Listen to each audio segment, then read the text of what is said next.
ang panahon today, magluto tayo ng munggo. At kanina ko pa ito niluto. Kukunin ko na lang. Ayan. Oh, yes. Sarap. Munggo ang aking tapasin. Sarap yan. Eh.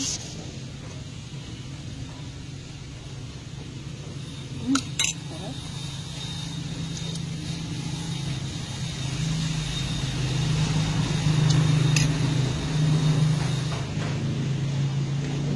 Maulan kasi. Maulan. Today is maulan. Maulan today. Kaya kain tayo ng mainit na munggo.